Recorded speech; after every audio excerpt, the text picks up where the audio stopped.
하늘의 문을 여소서 이곳을 주목하소서 주를 향한 노래가 꺼지지 않으니 하늘을 열고 보소서 이곳에 임재하소서 주님을 기다립니다. 기도의 향기가 하늘에 닿으니 주여 임재하여 주소서. 이곳에 오셔서 이곳에 앉으소서. 이곳에서 드리는 예배를 받으소서. 주님의 이름이 주님의 이름만이 오직 주의 이름만 이곳에 있습니다. 이곳에 오셔서 이곳에 앉으소서. 이곳에서 드리는 예배를 받으소서. 주님의 이름이 주님의 이름만이 오직 주의 이름만 이곳에 있습니다. 주님의 이름이 주님의 이름만이 오직 주의 이름만 이곳에 있습니다.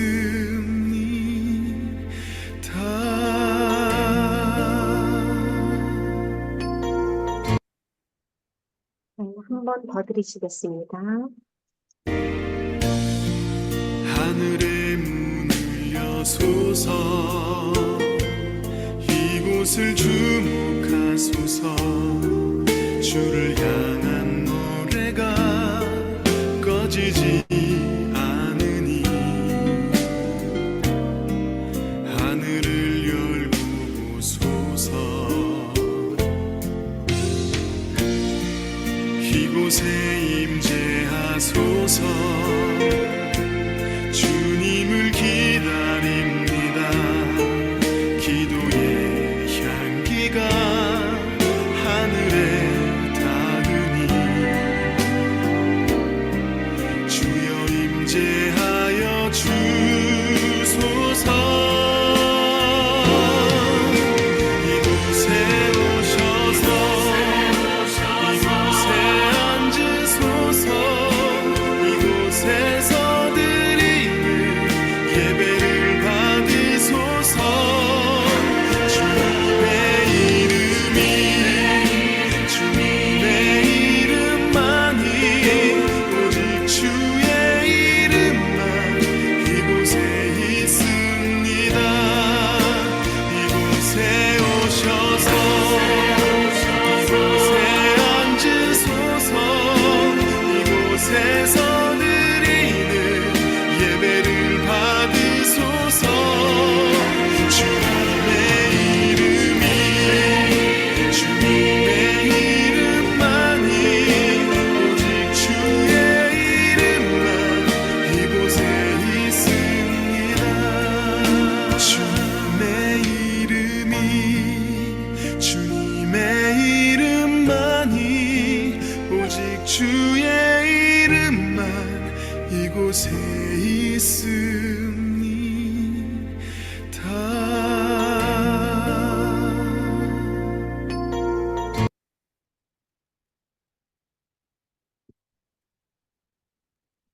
이제 2024년 8월 27일 KWMI 세계 한인 선교사 새벽 기도회로 하나님 앞에 영광을 올려드리겠습니다.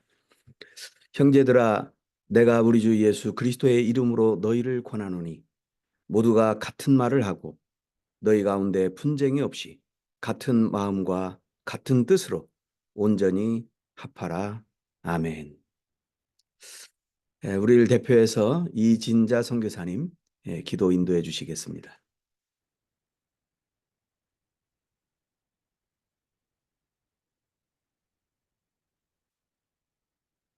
음소거 해주시고요. 아버지께 참되게 예배하는 자들은 영과 진리로 예배할 때가 오나니 곧 이때라. 아버지께서는 자기에게 이렇게 예배하는 자들을 찾으시느니라. 하나님은 영이시니 예배하는 자가 영과 진리로 예배할지니라.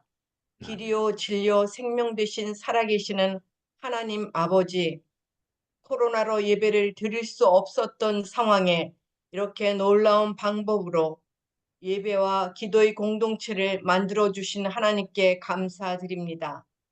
반토막난 한국의 비극을 주님 회복시켜 주셔서 전 세계 주님의 장자의 직분을 감당할 수 있는 나라로 세워주시고 자유를 위해 탈북한 백성들이 참 하나님 아버지를 만나서 구원받고 주님께 귀하게 쓰임받을 수 있도록 축복하여 주시옵소서. 10월 27일에는 광화문에서 오후 2시에 200만 주님의 자녀들이 악법 반대 집회를 준비하고 있습니다. 주님께서 날씨를 주관해 주시옵고 준비하는 모든 과정 가운데 인도해 주시옵소서.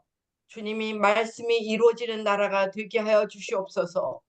각 처에서 주님의 이름을 위하여 수고하시는 선교사님들과 MK들을 건강과 안전과 비자와 모든 경제 문제를 주님 넉넉히 인도해 주시옵소서.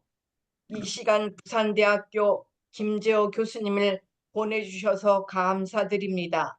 주님의 뜻이 온전히 이루어지는 시간이 되게 해 주시옵소서. 감사드리며 예수님 이름 받들어서 기도드렸사옵나이다. 아멘. 아멘. 오늘의 말씀 이사야 26장 19절입니다. 주의 죽은 자들은 살아나고 그들의 시체들은 일어나리이다. 티끌에 누운 자들아 너희는 깨어 노래하라. 주의 이슬은 빛난 이슬이니 땅이 죽은 자들을 내놓으리로다. 아멘. 이 시간 선한 능력으로 라는 제목의 몸 찬양 우리 이연성 교사님 올려드리겠습니다.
아멘.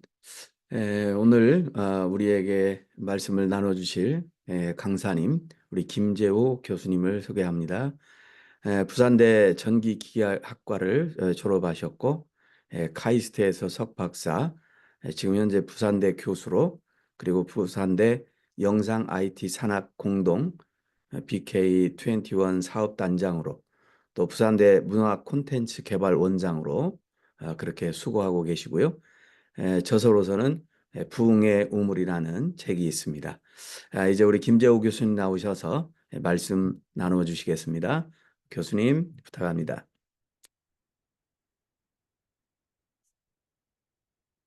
예, 음소거 해주시고요. 감사합니다. 예. 예.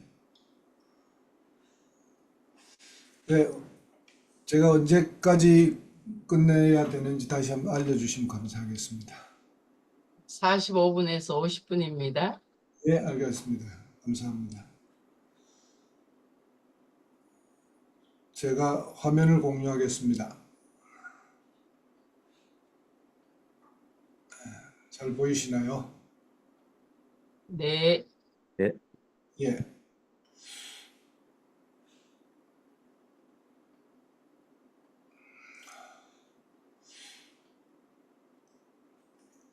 아까 19절을 읽었는데 그 앞에 17, 18절을 좀 보면 여호와의 잉태한 여인이 산기가 임박하여 구로하며 부르짖음같이 우리가 주의 앞에 이르하니이다. 우리가 잉태하고 고통하였을지라도 낳은 것은 바람 같아서 땅에 구원을 베풀지 못하였고 세계의 거민을 생산치 못하였나이다. 주의 죽은 자들은 살아나고 우리의 시체들은 일어나리이다. 티끌에 거하는 자들아 너희는 깨어 노래하라. 주의 이슬은 빛난 이슬이니 땅이 죽은 자를 내놓으리로다. 아멘. 저는 요즘이 딱 이런 상황이 아닌가 이렇게 믿고 있습니다. 간단하게 그렇게만 말씀드리고 이때 주님께서 우리에게 주시는 말씀이 바로 19절입니다.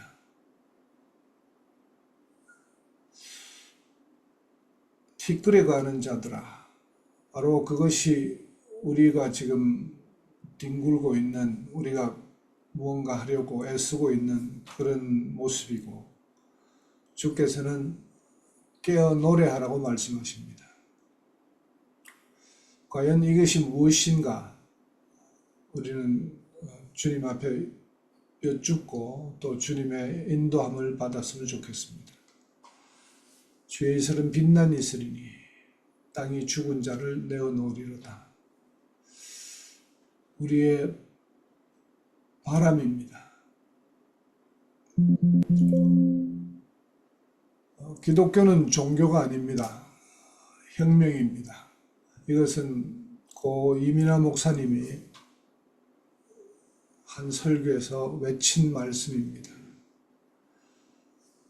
기독교는 새하늘과 새 땅이 우리에게 임하는 것이고 윤동주 시인의 말씀처럼 하늘을 우러러 한 점 부끄럼 없기를 그런 마음으로 살아갈 수 있도록 우리가 변화되는 것입니다.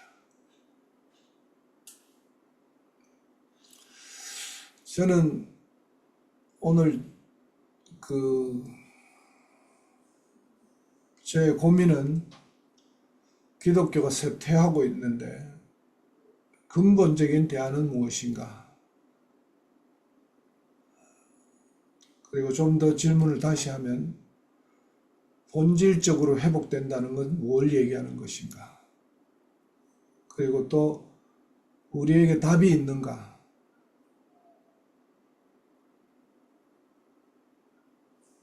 이 질문을 다 같이 하시면서 오늘의 얘기를 전개해 나갔으면 좋겠습니다. 2006년에 저에게 예언의 말씀이 있으셨습니다. 가장 중요한 그 대목은 내가 앞서갈 테니 너는 나를 따라오라. 오늘부터라고 하셨습니다. 오늘부터 내가 앞서갈 테니 너는 나를 따라오라. 그래서 지금 2024년이 됐는데요. 약 18년 동안 제가 믿기로는 주님께서는 계속해서 인도하시고 계신다고 믿습니다. 2007년에 그 예언 말씀에 따라서 저에게 문화 콘텐츠 개발 원장 자리가 주어졌고, 그리고 그 자리에서 기도했을 때 하나님께서는 윤인구를 세상에 드러내라고 하셨습니다. 왜 윤인구를 드러내야 합니까? 라는 기도의 질문에 마틴 로이드 존스 목사님의 부흥이라는 책이 저에게 배달되었습니다. 그래서 윤인구를 세상에 드러내는 이 길이 부흥의 길입니까? 라고 질문했을 때 주께서는 그렇다라고 말씀하셨습니다. 그리고 저는 정말 최선을 다해서 윤인구를 찾기 시작했습니다. 그리고 1년 넘어 제 모든 시간과 노력을 다 바쳐서 기도하며 그 역사에 사라진 윤인구를 만나기 위해서 노력했습니다. 마틴 로이드 존스 목사님께서는요, 그 책에서 이렇게 말씀하십니다. 이삭이 그곳을 떠나 그랄 골짜기에 장막을 치고 거기 우거하며 그 아비 아브라함 때 팠던 우물을 다시 팠으니 이는 아브라함이 죽은 후에 블레셋 사람이 그 우물들을 메웠습니다. 이삭이 그 우물들의 이름을 그 아비의 부른 이름대로 불렀더라. 이 말씀을 언급하시면서 블레셋 사람의 우물을 덮은 것은 원수가 기독교 진리를 덮어버린 것이고, 이렇게 기독교의 본질적인 진리가 부인되고 무시되는 상황에서 부흥이 일어나는 사례는 없다. 기독교 신앙의 기본 교리를 재발견할 때 결국 부흥이 일어난다라고 말씀하고 계십니다.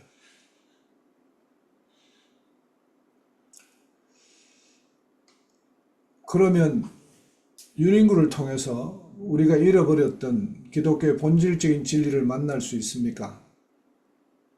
주께서는 그렇다고 말씀하셨고, 그 약속대로 제 책 부흥의 우물이라는 책에 다 기록했습니다만,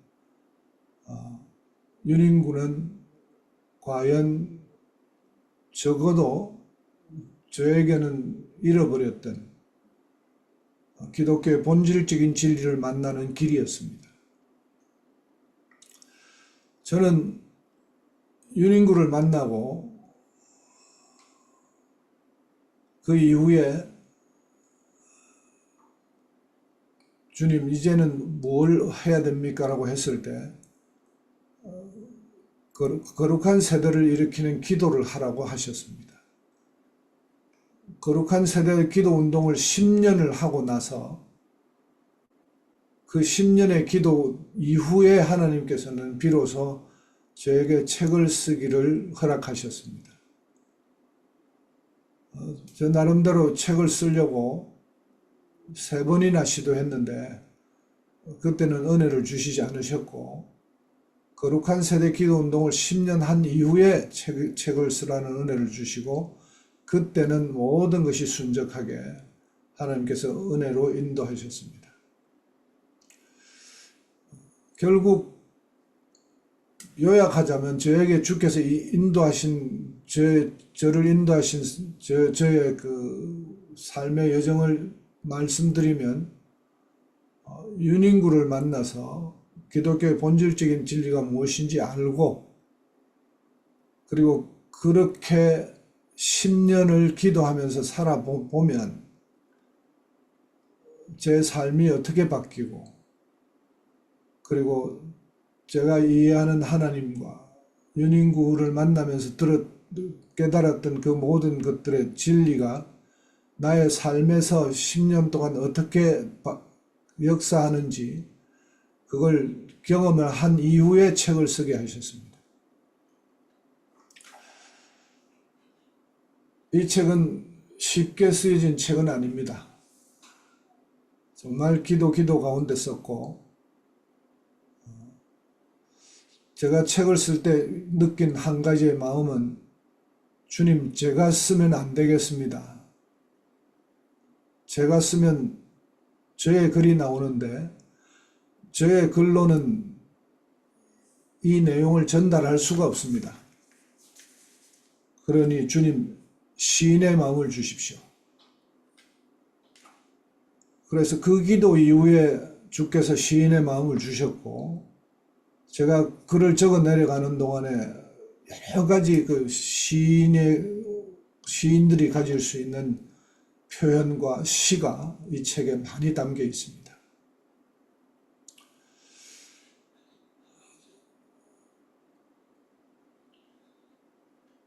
윤인구에게 배운 것은 작은 예수라는 단어입니다. 저는 그전까지 이 생각을 못했는데, 윤인구의 제자 김기열 선생님을 만났을 때, 윤인구가 누구입니까? 라고 얘기했을 때 그분께서 윤인구는 작은 예수야! 저는 깜짝 놀랐습니다. 작은 예수의 삶을 내가 찾아가고 있다는 사실, 그리고 사람이, 우리 크리스찬인이 작은 예수처럼 살 수 있다는 사실에 너무 놀랐습니다. 19세 어린 나이에 정신적인, 교육적인, 그리고 종교적인 면에서 민족을 위한 소명을 발견하고, 메이지 신학, 프린스턴 신학, 에딘버러 신학대학을 공부하시고, 일제시대 귀국하셔서 그때부터 잠시 목회를 하시다가 결정적으로는 교육계로 들어가셔서, 여러 가지 얘기할 건 많지만 부산대학 초대 총장, 설립자 초대 총장, 연세대학 3대 총장 마치시고 1980년대에 소천하셨습니다. 저는 거룩한 세대 중보 기도를, 윤인구를 발견한 이후에 기도하면서 주님의 인도하심을 따라 거룩한 세대 중보 기도를 1921년부터 2012년부터 계속해서 해오고 있습니다. 잠시 포스터를 보여드리면, 해마다 동일한 포스터를 쓰고 거룩한 세대를 일으켜달라는 기도를 계속하고 있습니다. 2024년 거는 제가 올리질 않았는데요. 그렇게 기도하고, 저에게 그 기도 이후에 하나의 변화는 뭔가 하면, 공동체가 필요하다는 생각이었습니다. 거룩한 삶이 전승되는 공동체가 필요하다. 그래서 기도 가운데 제가 공동체 모델을 보게 해주십시오. 찾게 해주십시오. 라고 기도했을 때 중국 방문 기회가 생겼고, 그 중국 방문에서 중국 가정교회 역사의 마지막 증인을 만났습니다. 참으로 하나님께서 마지막 그분을 만나게 해주신 것은 큰 은혜였습니다. 제가 중국에 갔을 때 저희 교수들이 좀 갔는데, 여러 명이 갔는데, 그 지역에서 한국에서 크리스찬 교수들이 함께 오니까 굉장히 귀하게 여러 목사님들을 초대하셔서 같이 만남의 길을 제공해 주셨는데, 그때 중국에서 참여한 목사님들을 그 사역자들을 소개하면서, 교수들을 소개하면서 제 귀를 번쩍 뜨게 하는 얘기가 있었습니다. 한 원로 목사님을 소개하는데 이렇게 말씀하셨습니다. 초대 가정교회의 지도자 중에 아마도 마지막 남은 한 분일 거다. 제가 그토록 중국의 초대 가정교회 역사에 성령이 강력하게 역사했다는 것을 제가 알고 있기 때문에 내가 기도하는 제목이 오늘 이루어지는구나 하고 저는 가슴이 뜨거워졌습니다. 그리고 그분과 깊은 대화를 했습니다. 과연 그 성령이 역사하는 교회의 가장 근본적인 모습과 그것이 어떻게 이루어졌는가.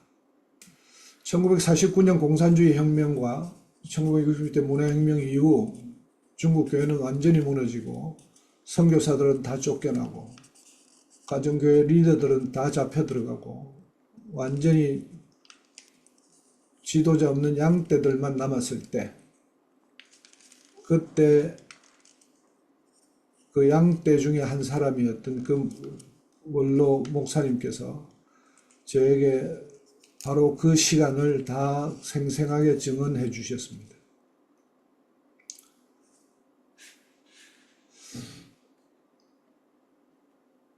그리고 2022년 8월에 제가 정년 퇴임을 하게 됐습니다. 부산대학교에서. 그래서 정년 퇴임하니까 또다시 기도했습니다. 주님, 이제부터는 어떻게 할까요? 그때 이제부터 실제적으로 거룩한 세대를 일으켜라. 그렇게 말씀을 주셨습니다. 그 전까지는 기도하고 준비하는 시기였다면 이제부터는 실제적으로 일으키라. 그래서 저는 막상 시작하려고 하니까 그 이론도 제대로 없고 그냥 그동안 기도해서 주께서 가르쳐 주신 가장 중요한 우리에게 요구되는 몇 가지 깨달음이 있었는데, 그것은 아까도 말씀드렸지만 거룩한 세대를 일으키려면 거룩한 세대를 일으킬 수 있는 공동체가 있어야 되고, 그 공동체가 거룩한 부모 세대가 거룩한 삶을 살면서 그 부모 세대가 거룩해지면서, 그리고 어른 세대가 거룩해진 그 모습 속에, 거룩한 삶을 살아가는 모습 속에서 아이들이 거룩한 삶을 말로만이 아니라 보고 자라는 그런 공동체가 필요하다. 거룩한 세대를 일으키기 위해서는 부모 세대부터 거룩해져야 한다고 말씀하셨고, 그 말씀에 저는 충분히 동의를 했습니다. 그런 깨달음이 있고, 또 중국 가정교회의 그 초기의 모습이 어떠했는지 아주 자세하게 증언을 다 듣고 했지만, 막상 시작을 하려고 하니까 아직도 많이 부족함을 느꼈습니다. 그래서 다시 기도했습니다. 주님, 제대로 된 모델을 주십시오. 제대로 된 모델이 없습니다. 그렇게 기도했을 때 놀랍게도 복음에 숨겨진 씨앗을 발견하게 하셨습니다. 여기 보시면 Jesus House Herrnhut라고 적혀 있는데, 요게 그 헤른후트의 지저스 하우스가 로고로 사용하는 것입니다. 거룩한 씨앗입니다.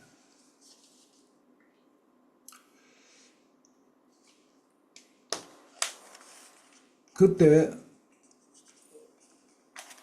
참 감사하게도 코메니우스에 대해서 국내의 최고의 전문가로 알려지신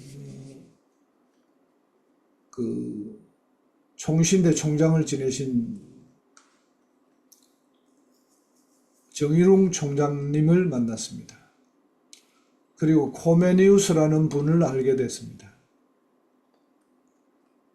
근데 결론적으로 얘기하자면 제가 모델을 주십시오라고 기도했을 때 그 모델을 우리 개신교 역사에서 볼 때 가장 그 초기 기독교는 기록이 별로 안 남아 있어서 찾아가기가 굉장히 힘든데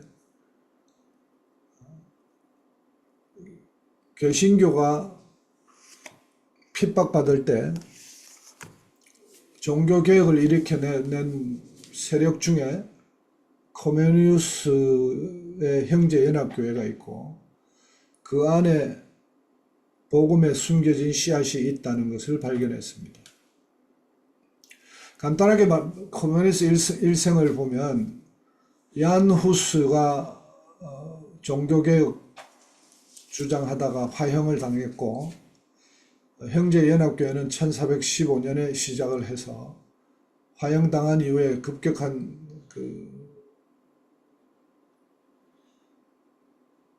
변화가 일어나서 코메니우스는 1592년에 태어나서 1670년에 소천하셨습니다. 그런데 코메니우스 일생은 정말 카톨릭과 프로테스탄트의 종교 전쟁 30년 동안 가장 중요한 시기를 모진 고난을 겪으면서 형제연합교회 공동체를 이끌었던 리더였고, 그리고 베스트팔리아 조약에 의해서 종교전쟁이 끝나면서 여전히 조국의 종교적인 자유를 누리지 못하고 칼뱅파와 루터파들은 다 종교적인 자유를 누렸지만 형제연합교회만은 떠돌이 신세를 하고 결국 형제연합교회는 해산을 하게 됩니다. 그때 코메니우스가 형제연합교회가 해산되고 디아스포라로 흩어지면서 죽어가는 어머니인 형제연합교회의 유언이라는 글을 남깁니다. 코메니우스가 이 유언에서 한 말을, 가장 중요한 말을 한마디로 요약하면 이제 다 우리는 흩어지고 우리 교회는 역사에서 사라지지만 복음에 숨겨진 씨앗을 들고 가서 그쪽에 가서 꽃을 피워라, 이런 얘기죠.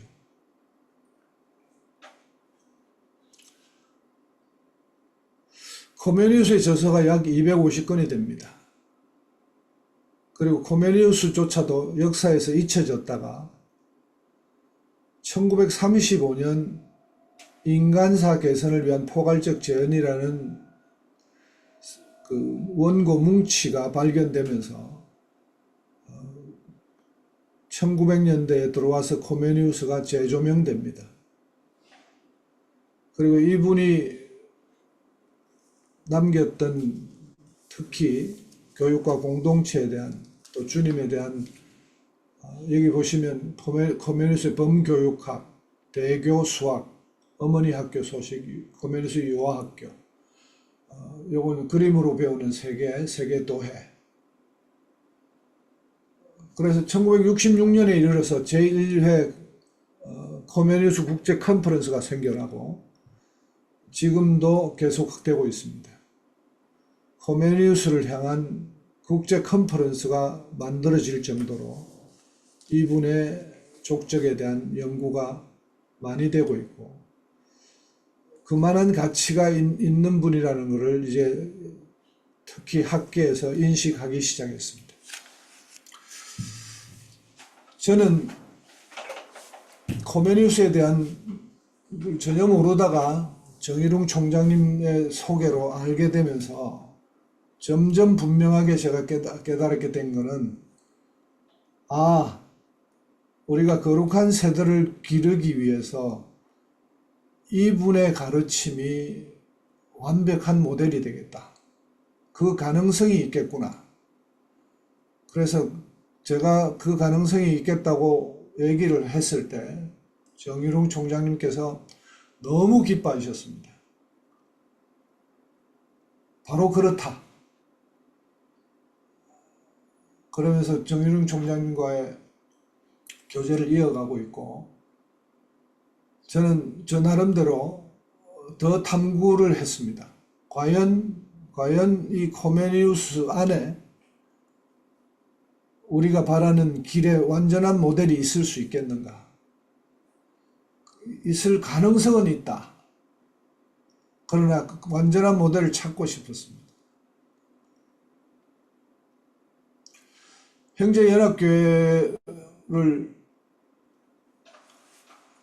제가 지금 발표하는 일부는 정일웅 총장님의 글에서 추출한 것들입니다. 이상적인 신앙 공동체 모델이 형제연합교회다.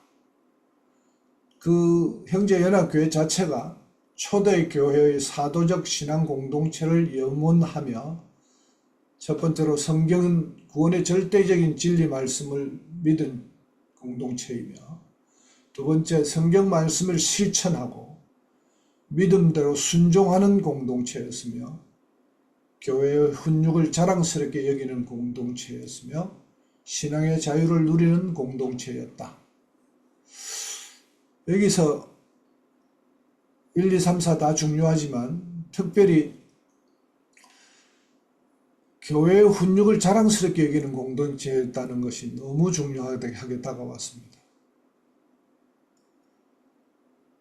만일 교회의 훈육을 이렇게 실시할 때, 지금 교회에서 실시한다고 하면 교회 다니는 거 좀 힘들게 한다고 다른 교회로 가버릴 거. 그래서 목사님들이 그렇게 교회 훈육을 그렇게 대놓고 심하게 할 수 없는 상황. 그러나 그걸 자랑스럽게 여기는 공동체였다는 것이 참 철저하게 밑에 적어놨습니다. 신앙 공동체로서 교회 결속을 위하여 교회 훈육, 사랑의 지도를 철저하게 실천했다. 그래서 코메니우스 시대의 형제연합교회가 가장 강하고 번영한 교회로 발전할 수 있었다.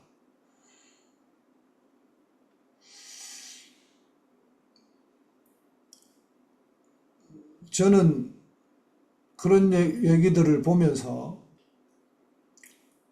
코메니우스의 그 영향이 과연 어디까지 이어졌는지 일부 알게 되고, 일부 조사를 제가 하기도 하고, 그래서 제가 도표를 만들었습니다. 이 도표가 제가 그 코메니우스에 대해 이해하기에 가장 중요한 도표 중에 하나인데, 코메니우스, 얀 후스와 루터와 칼빈의 영향을 받은 코메니우스가 위대한 교육학자입니다. 신학자고 교육학자고. 근데 참으로 코메니우스를 발견하면서, 코메니우스의 얘기를 들으면서, 유니인구와 너무 비슷하다. 작은 예수로 살았던 그 유니인구의 그 모델을 서양에서, 기독교 역사에서 또다시 발견하는 듯한 느낌을 받았습니다. 신앙 훈련을 시키고, 아까 말씀드렸습니다만, 밑에 시간 도표는 보시고요.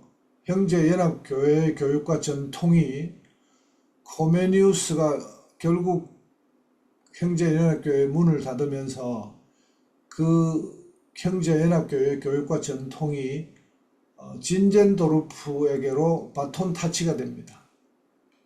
즉 코메니우스가 길렀던 그 제자들 중에 일부가 진젠도르프를 만났고, 그 진젠도르프를 만났던 그 사람들이 숨겨진 복음의 씨앗을 들고 진젠도르프를 찾아간 거죠. 진젠도르프도 정말 위대한 하나님의 사람이었는데, 이분이 헤르누츠에서 이 사람들을 같이 살면서 그 형제연합교회 리더로 변모합니다. 본래 루터파 교회 목사인데, 잠깐만요. 예, 루터파 목사인데 나중에는 형제연합교회의 감독이 됩니다. 그런데 우리가 역사적으로 모라비안 부흥을 알고 있습니다.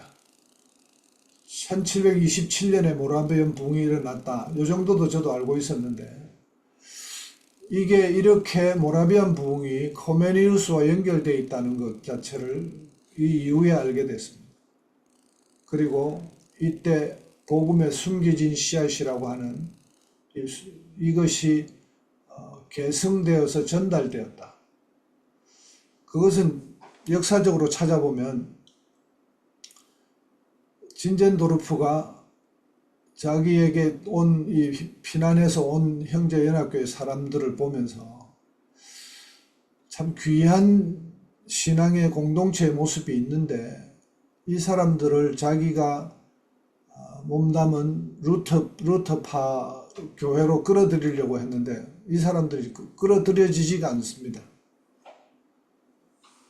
그래서 이 사람들의 조사를 좀 해야 되겠다라고 조사를 하고, 조사를 한 이후에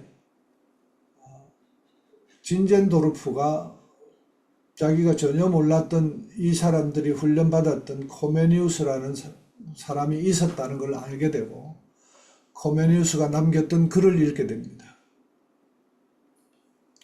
근데 이 글을 읽으면서, 이건 이제 잘 알려지지 않은 얘기인데 제가 조사해서 나온 얘기인데요, 진젠도르프가 그의 코메니우스의 글을 읽고 이 형제연합교회 사람들, 자기에게 피난 온 사람들이 누구인지를 알게 되면서 진젠도르프는 이렇게 기도를 합니다. 하나님, 제게 피난 온 이 사람들을 위하여 내가 가진 모든 것을 바치겠습니다. 진젠도르프는 거대한 부호였기 때문에 엄청난 재산이 있었는데 자기의 모든 것을 다 바쳐서 이 사람들이 가진, 그야말로 진젠도르프는 하나님의 은혜로 말미암아 코메니우스가 전달했던 복음의 숨겨진 씨앗을 발견하는 시간을 가집니다. 그리고 이 사람들을 위해서 모든 것을 바치겠다고 얘기했으니까, 저는 이 모라비안 부흥이 과연 코메니우스에게서 왔느냐, 안 그러면 진젠도르프에게서 왔느냐가 궁금했는데 결론이 났습니다. 진젠도르프는 코메니우스의 그 공동체의 모습을 바라보고 코메니우스가 남겼던 신앙의 유산들을 바라보면서 자기가 여기에 모든 것을 투자하겠다고 얘기합니다. 그리고 그렇게 얘기한 지 5년 이후에, 5년은 진젠도르프를 만난 거고요. 모라비안 부흥은 그렇게 진젠도르프가 코메니우스에 대해서 알게 된 이후에 1년, 2년 안에 모라비안 부흥이 일어납니다. 강력한 부흥이었습니다. 그리고 이것이 요한 웨슬레의 부흥에 연결됩니다. 역사가들은 분명히 얘기합니다. 요한 웨슬레의 1739년의 부흥은 모라비안 부흥의 영향을 크게 받았다고 얘기합니다.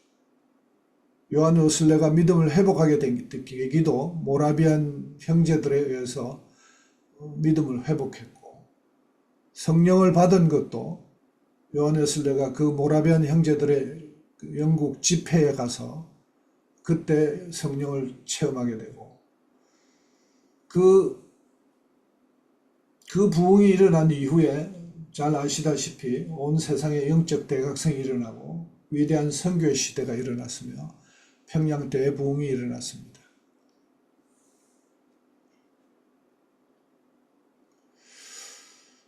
역사적으로도 코메니우스의 열매, 모라비안 형제연합교회에 대한 역사적인 평가를 보면 모라비안 부흥이 일어났는데 이때 현대 선교가 시작이 됐습니다. 부흥이 일어나고 유럽 전체 선교사의 비율은 15,000대 1인데 모라비안 선교사의 비율은 60대 1이었습니다. 그리고 잘 아시듯이 24시간 일주일 7일 내내 끊어지지 않는 기도를 100년 동안 지속했던 공동체였습니다.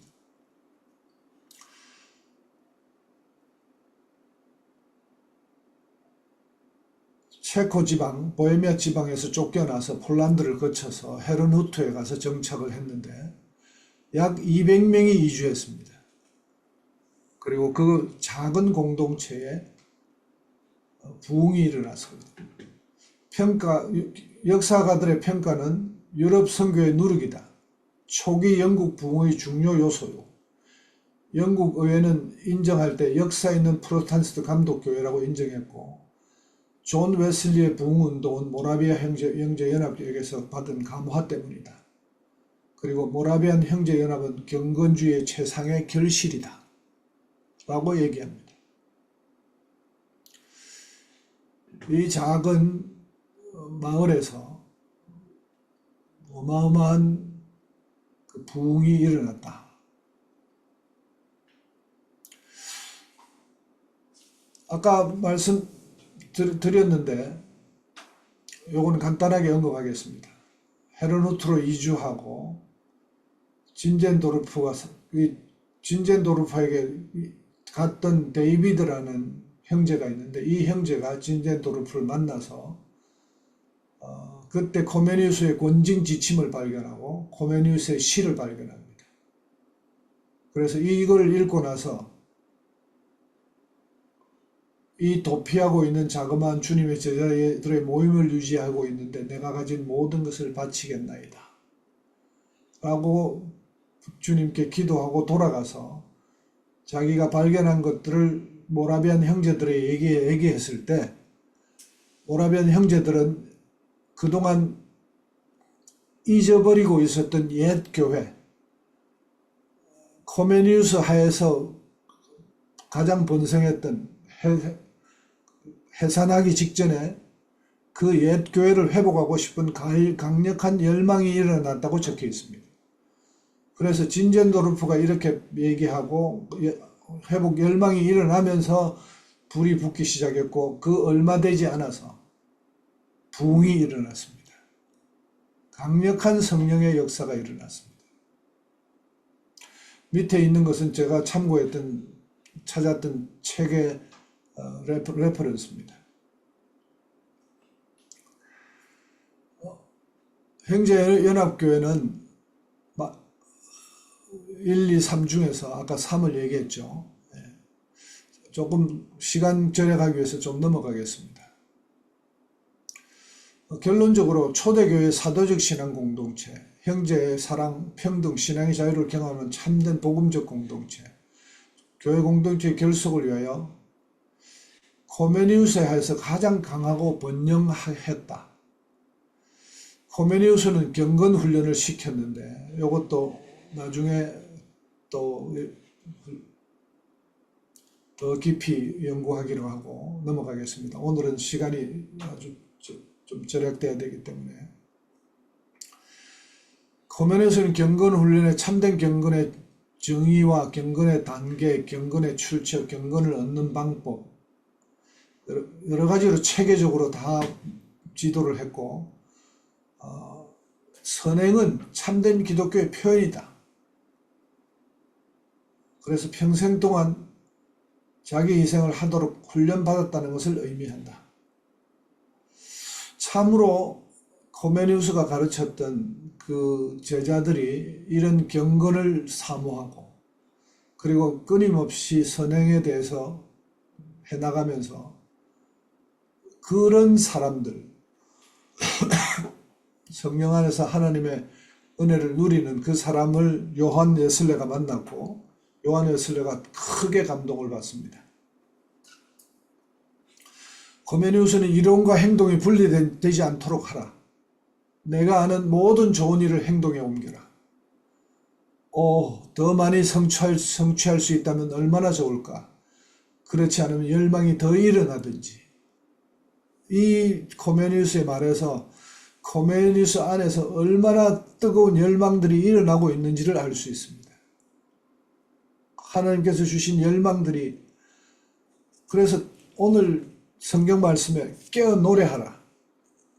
가슴 속에서 하나님이 주신 빛난 이슬, 주의 이슬은 빛난 이슬이니 그 보석 같은 그 빛난 이슬들이 가슴 속에 있으니까 끊임없이 성취해야 될 것들이 막 생각이 나고 그 열망들이 일어나고 그렇게 했던 분임을 알 수 있습니다. 저는 거룩한 세대를 시작하면서 거룩한 세대를 일으키는 가장 중요한 사명 선언문을 작성하기로 하고 오랜 기도와 논의 끝에 이렇게 했습니다. 백척간두의 선언 마음으로 거룩한 세대 교육 공동체를 회복, 성장, 증식한다. 말씀대로 사는 훈련을 통해 각 개인이 존재의 변화를 이루고 위대하고 거룩한 삶이 전승되는 공동체를 이룬다. 부모와 자녀에게 최고의 영성과 지성으로 성장하는 기회를 제공하고 작은 예수들을 세운다. 저는 이 사명선언문을 만들고 정말 가슴이 뛰었습니다. 제 안에 열망이 일어나는 걸 느꼈습니다. 구체적으로 어떻게 해야 되는지는 모르지만 그래, 이게 결론이다. 이 거룩한 세대 공동체는 작은 예수를 세우는 공동체다. 그리고 그것이 위대하고 거룩한 삶이 전승되는 공동체. 말씀대로 사는 훈련, 각각 개인이 존재의 변화를 이루는 그런 공동체. 그 마음은, 시작하는 그 마음은 백척간두에 서는 마음으로, 기도 중에 주께서 백척간두에 서라고 말씀하셨습니다.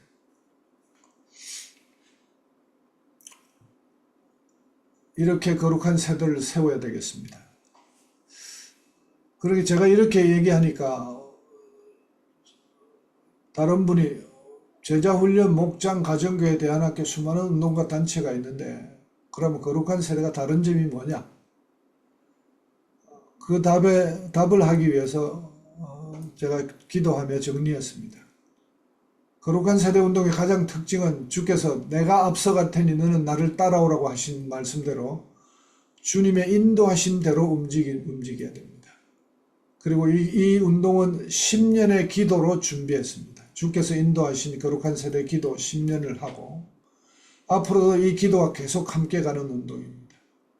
세 번째, 기독교 역사의 가장 위대한 공동체 모델을 회복하는 것이고 바늘구멍, 좋은 씨앗 하나, 천국의 누룩. 이거 조금 이따 말씀드리겠습니다. 그리고 신학, 철학, 교육의 학문적 배경을 제가 워낙 교육자고 학자니까 학문적 배경을 완성해야 되겠다는 생각이 있습니다. 그래서 연구소를 설립하고 거룩한 세대를 기르는 생태계를 완성해야 됩니다. 그래서 연합하고 멘토 방송국들까지도 만들고 그리고 이것은 백척간두에 서서 순교하는 마음으로 하는 운동이다. 이렇게 말씀드리겠습니다. 본질적인 방법론의 차이는 여러 가지 신학과 철학과 교육, 임상, 기독교 역사, 시도, 경험들이 많은데 오직 기도를 통해서 제가 기도 가운데 하나님께서 주신 말씀은 바늘구멍, 이 모든 것들이 기도라는 바늘구멍을 통과해야 한다. 그리고 이 바늘구멍을 통과했을 때 이 좁은 문을 통과하는 것이고 다른 인간적인 것들은 다 사라지고 순수하고 거룩하며 복음에 숨겨진 씨앗을 발견할 수가 있고 그렇게 나아가는 그 결과적으로 이 바늘구멍을 통과하고 나서야 비로소 거룩한 세대 공동체 부흥 기독교 혁명이 일어날 것이다 라고 마음을 주셨습니다. 거룩한 세대 생태계는 사단법인을 만들고 연구소 컨퍼런스 방송국을 만들고 띵크탱크를 만들고 영성 리더들과 중보기도자들 멘토 그룹을 만들고 여기에 자녀 교육과 비전, 문제 해결, 달란트 개발, 지성 개발, 영성 개발 그리고 이렇게 생태계를 조성하는 부분이 있고 그것들이 각 지역의 공동체로 거룩한 부모와 거룩한 자녀가 지역 교육 공동체를 만들어서 말씀 기도 순종 훈련을 하고 작은 예수들이 만들어질 수밖에 없는 그런 공동체를 지원하는 그런 모습이 되겠습니다. 거룩한 세대가 소망입니다. 근데 그렇게 깨닫고 나서 또 한 분의 어떤 중요한 모델을 찾았는데 그 모델이 가정과 교회와 학교가 하나가 되는 그런 모델을 닥터 폴 황이라는 분이 홍콩에서 운영을 하셨고 여기에 굉장히 현존하는 아주 좋은 모델이 있다라는 걸 발견했습니다. 그래서 지금 마저 이 모델까지 홍콩에 가서 한번 볼 계획으로 있습니다. 지금 가정과 교회가 학교가 다 떨어져 있는데요. 그렇게 떨어져 있으니까 말씀과 신앙생활과 학교에서 공부하는 게 전부 다 제각기 놀고 그렇게 해서 사람이 양성되다 보니까 교회가 가르치는 것과 학교가 가르치는 게 다르고 거룩한 세대를 기를 수가 없는 상황입니다. 지금부터는 그렇게 완벽한 신앙의 모델들을 제가 발견했고 신앙의 모델을 발견한 이후에 잠깐만 제가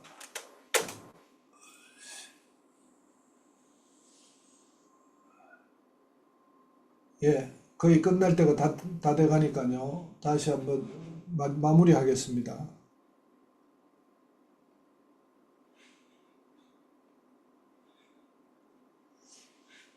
시간을 보기 위해서 제가 잠시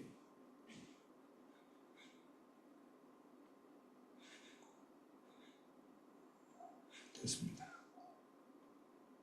마무리하겠습니다. 실제적으로 교육을 하는 데 있어서 신앙적인 여러 가지 모델 부분은 다 되어 있는데 그러면 아이들을 기를 때 아이들을 받아서 정말 좋은 리더로 또 지성과 영성을 다 키워줄 수 있겠는가? 그러면 윤인구 목사님은 차디찬 버려진 돌멩이에서 혈맥이 되는 생명체를 제작해내는 것이 교육이라고 하셨는데 어떤 아이들이든지 왔을 때 제대로 교육할 수 있겠는가? 그런 거를 임상 실험을 했습니다. 브레인 포밍 에듀라고 이름을 걸고 그래서 제가 직접 저를 소개하고 마무리해야 되기 때문에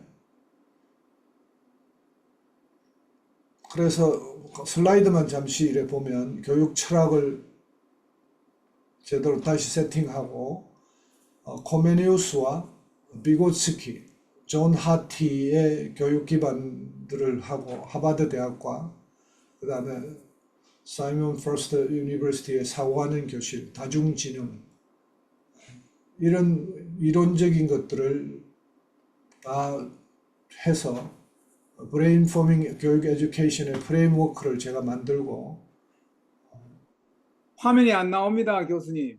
안 나옵니까? 아이고 이게 쉐어링을 했는데 왜 안 나오죠? 공유에 눌렀습니다. 화면이 안 나왔군요. 이제 나오시죠? 네. 문의해야 되기 때문에 굉장히 빨리 지나가겠습니다.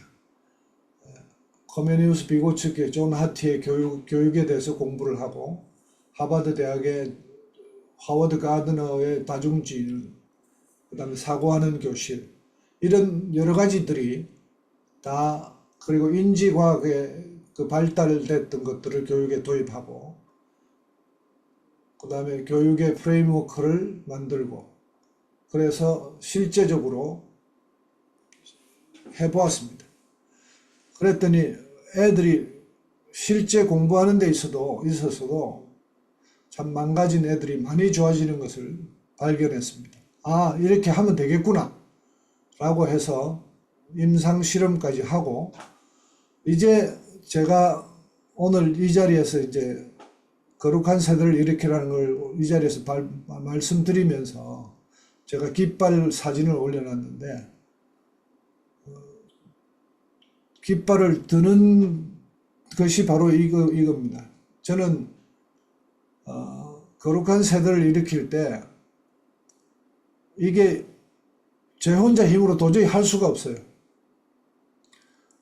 선교사님들 중에서 오늘 제 얘기를 듣고, 아 그래, 김재호 교수가 주님의 인도함을 받은 게 맞는 것 같아, 그렇게 인정하시면 저하고 연합해서 이 거룩한 세대를 세우는 일에 함께 목숨 걸고 하실 분들을 제가 찾는 이 깃발을 드는 겁니다.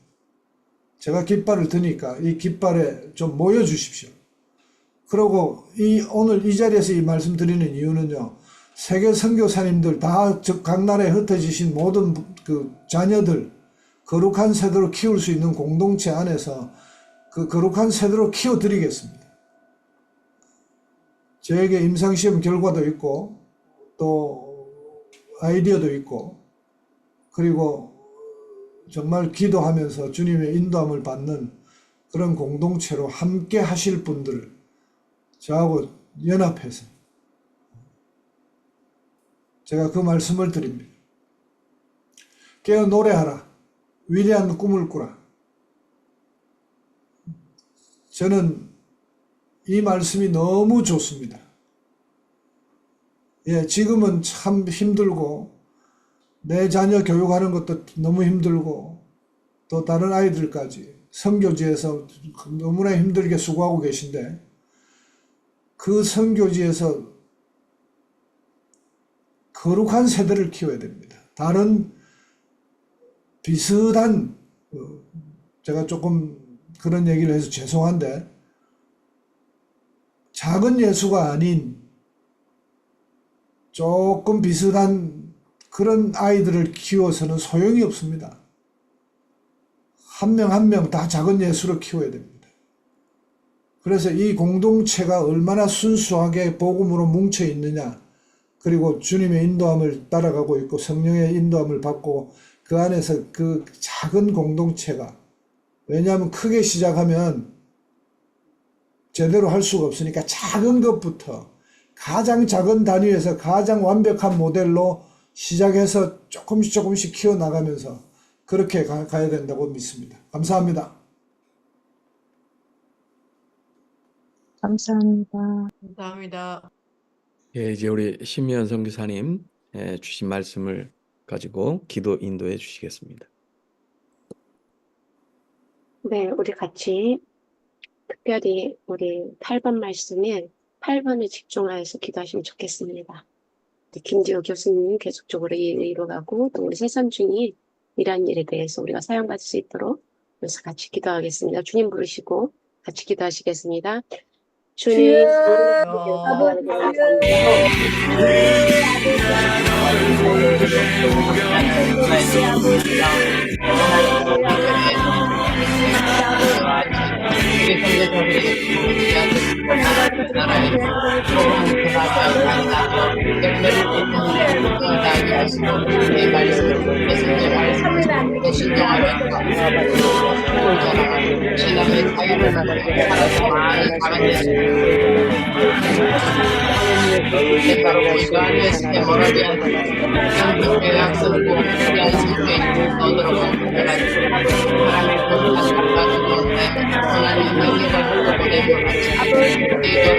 공동체 세계하는 선교사 온도를 기도하며 한 사람이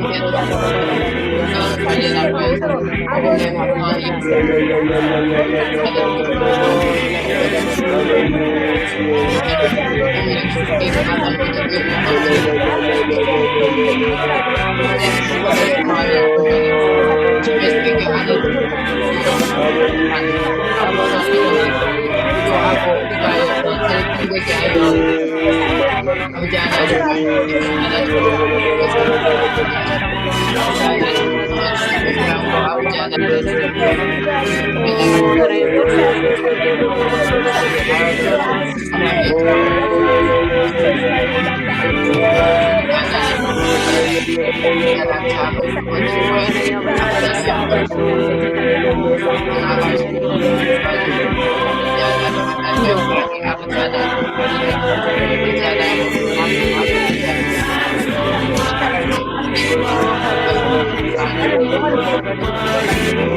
공의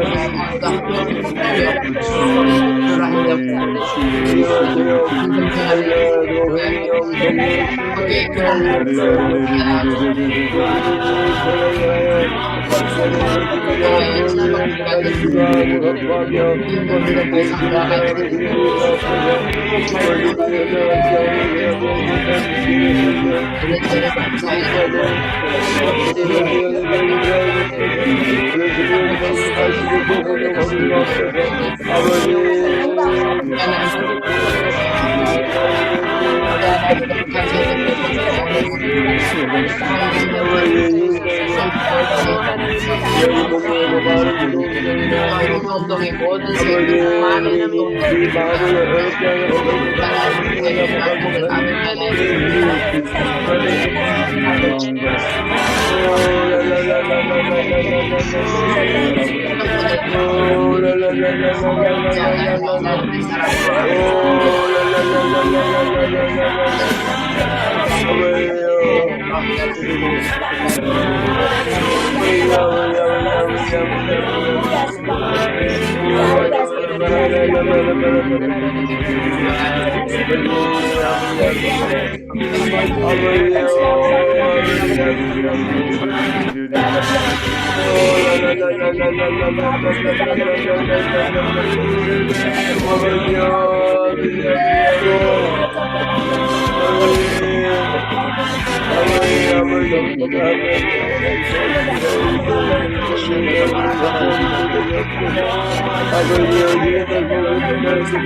Thank you.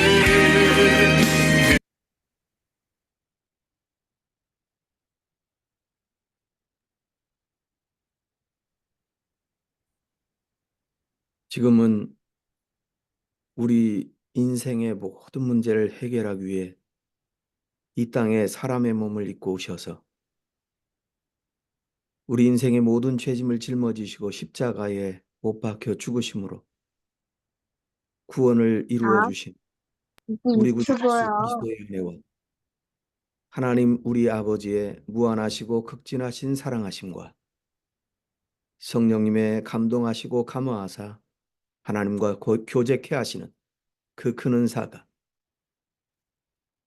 우리 세계 선교사 기도 운동에 참여하는 모든 선교사님들과 우리 선교사님들의 사역의 현장 위에와 저들의 자녀 손손 자손만대 위에 이제로 영원토록 함께 있을지어다. 아멘. 아멘.